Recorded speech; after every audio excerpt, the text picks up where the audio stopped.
an age of exploration, men were bringing plants back from all over the world, and our modern gardens are filled with exotica.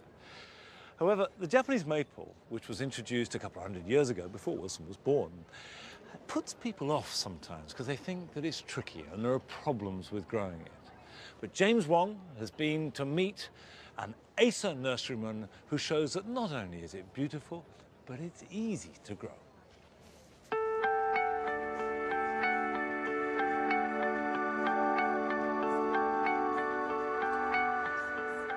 Neil, another gold medal.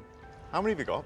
Yeah, this year we've had 5 on the trot, which is the first time ever. That's every show? Every show, yeah. We normally get a silver gilt thrown in, but this year we've done 5 on the trot, so we're really pleased. Well, it's not a surprise at all. I mean, I look at the stand and it's so perfect.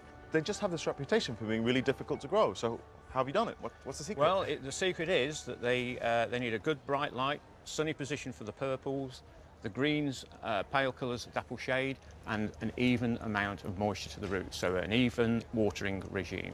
That makes it sound so much simpler than anyone else does. And you look at it, and what you notice is this diversity of colour, of texture, of form.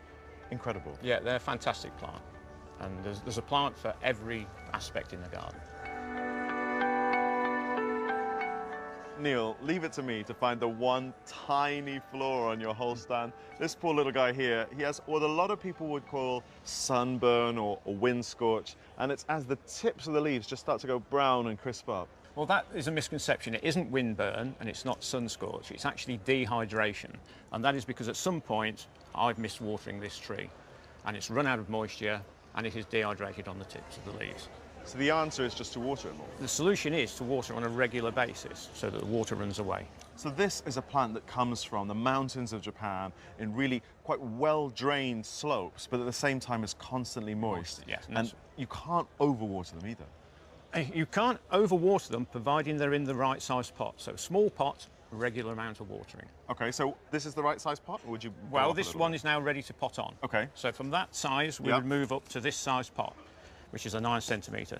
So that's as big as you would go. But that's, I mean, there's only like a finger space in each corner there. That's all it needs. It just needs enough moisture to keep it ticking over. Okay, any kind of pot? Any kind of pot, ceramic or plastic, but you don't use terracotta. They're great to grow in, but they dry out too quickly and you'll get this effect. So tell me about the one at the front. Okay, the one at the front, we've repotted it and we've put it into a larger pot and we've filled the void with gravel, which means you can water on a regular basis and the excess water runs away. And the bigger pot stops it from toppling over? And that's correct.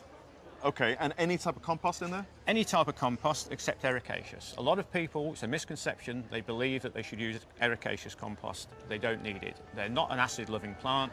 They are 6.5, which is just the acid side of neutral. So whatever kind of garden soil you've got, you can grow an Acer?